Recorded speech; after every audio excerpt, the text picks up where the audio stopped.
नमस्कार सर, पहले तो सर आपका हमारे चैनल में स्वागत है। सर हमारे दर्शक देख रहे हैं, एक बार अपना शुभ नाम और अपना परिचय, अपना विद्यालय कहाँ पर स्थित है सर बताएं। नमस्कार सर, मेरा नाम शैलेंद्र सिंह है और हमारे विद्यालय का नाम है RS education academy junior high school, village Khidarpur, Kisni, Mainpuri. ये इटावा बेवर रोड पर स्थित है, खिदरपुर गांव में, किसनी ब्लॉक। सर अपने विद्यालय में कुल कितनी स्ट्रेंथ है सर? सर इस समय स्ट्रेंथ अपने विद्यालय में लगभग 200 के आसपास है। 200 प्लस। जी सर। कहीं ना कहीं देखा जाए सर 200 प्लस में कुछ बच्चे ऐसे होंगे जो पढ़ने में बहुत परफेक्ट होंगे, कुछ बच्चे ऐसे होंगे सर जो पढ़ने में वीक होंगे। जो सर पढ़ने में वीक बच्चे होंगे उनको अपने यहाँ अपने विद्यालय में कैसे परफेक्ट बनाया जाता है? सबसे ज़्यादा गार्जियंस के दिमाग में यही सवाल चलता है, कैसे सर बनाया जाता है? देखिए सर, जो बच्चे पढ़ने में कमज़ोर हैं उन बच्चों को पहली बात तो हम एक्स्ट्रा क्लास देते हैं और मैं अपने टीचरों से बोलता हूँ कि पहले बच्चे का देखिए बेस पकड़िए कि बच्चा कहाँ तक क्या जानता है, उससे आगे उसे सिखाना स्टार्ट कीजिए। तो हम कोशिश करते हैं कि बच्चा जिस लेवल पर है उस लेवल से उसे उठा के आगे सिखाया जाए। सर अपने विद्यालय में कुल स्टाफ कितना? स्टाफ में सर इस समय 11 टीचर हैं हमारे पास, इसमें से 3 जेंट्स हैं और बाकी छोटे बच्चे हैं तो लेडीज़ अच्छी तरीके से मैनेज कर पाती हैं, तो बाकी लेडीज़ स्टाफ है मेरे पास। सर देखा जाए कहीं ना कहीं तो अपने देश में टीचर को भगवान का दर्जा दिया जाता है।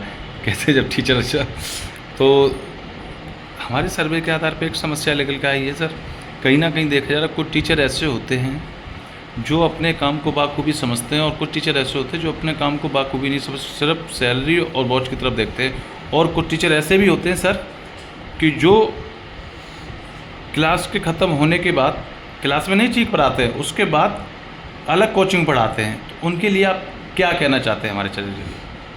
देखिए सर, ये बात बिल्कुल सही कही है कि सबकी मेंटालिटी एक तरीके की नहीं होती है।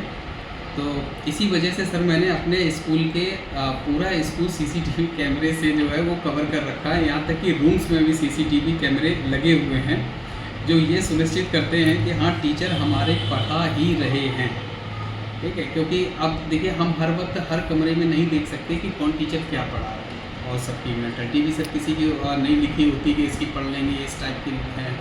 तो सर उसके लिए हम सिक्योरिटी जो है वो टेक्नोलॉजी का इस्तेमाल करते हैं और प्रॉपरली उनसे वर्क कराते हैं। और जो टीचर अलग से अपना ट्यूशन पढ़ाते हैं तो सर इसमें वो अपना एक्स्ट्रा मेहनत करते हैं, मुझे इससे कोई आपत्ति नहीं है।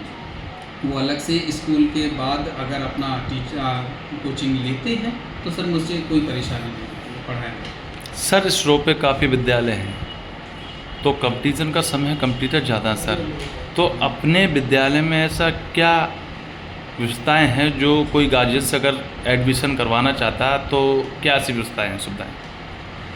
देखिए सर, ये बात बिल्कुल सही है कि कंपटीशन है, लेकिन सर आप अपनी मेहनत पे भरोसा कीजिए, दिखावे पे मत जाइए, मेहनत कीजिए। और तो मेरे विद्यालय में सर सबसे अच्छी बात तो कि हमने इंफ्रास्ट्रक्चर बहुत अच्छा बना रखा है, वेल मेंटेन कर रखा है। एजुकेशन लेवल हाई है मेरे यहाँ और सभी विद्यालयों से हम अच्छी पढ़ाई कराते हैं। बच्चों पर किसी भी लेवल पे बच्चा हो उस पर ध्यान देते हैं, चाहे कमज़ोर बच्चा हो चाहे होशियार बच्चा हो, तो उन सभी बच्चों को जो है उनके हिसाब से कि जिस लेवल पर हैं उस लेवल से आगे उन्हें पढ़ाना स्टार्ट किया जाता है।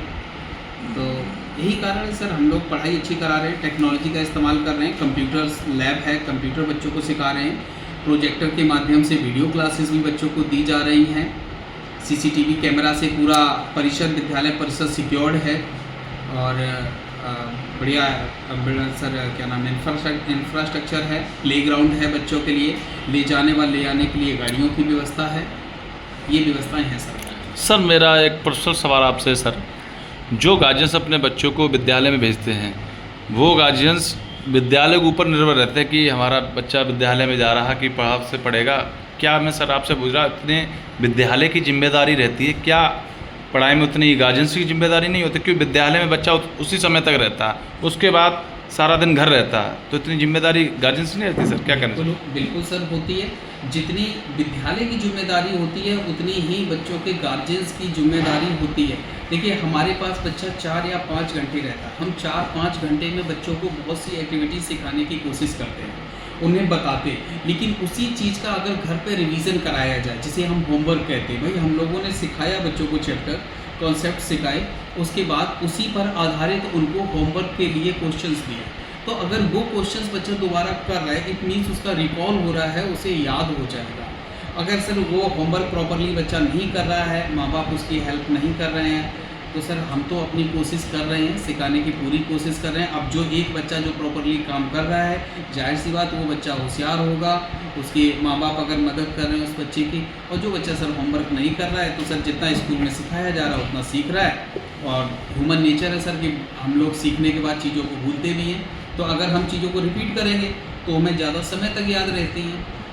तो वही सर कॉन्सेप्ट है कि बच्चों को अगर बाद में होमवर्क कराया जाएगा, उन्हें रिपीट कराया जाएगा, तो उन्हें ज़्यादा समय तक याद रहेगा, और नहीं तो हमने सिखा दिया तो बच्चे सबको समय बाद भूल जाएंगे। कहीं ना कहीं देखा जाए सर, तो बच्चे के पीछे असली भूमिका उनके गार्जियंस की होती है कि बच्चे पे फोकस करना चाहिए, ये नहीं विद्यालय ऊपर निर्भर रहना चाहिए।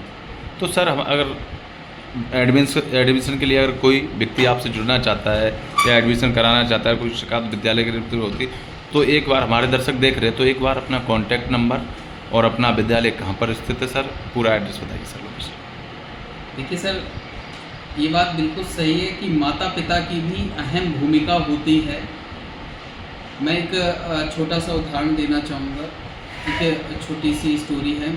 खुद मेरे रिलेटिव हैं भाई साहब, तो उनकी सर कभी ये कंडीशन थी कि खुद की फ़ीस जमा करने के लिए उनके पास पैसा नहीं, अपनी पढ़ाई कंप्लीट की थी, बाद में उनकी रेलवे में सर्विस लग गई।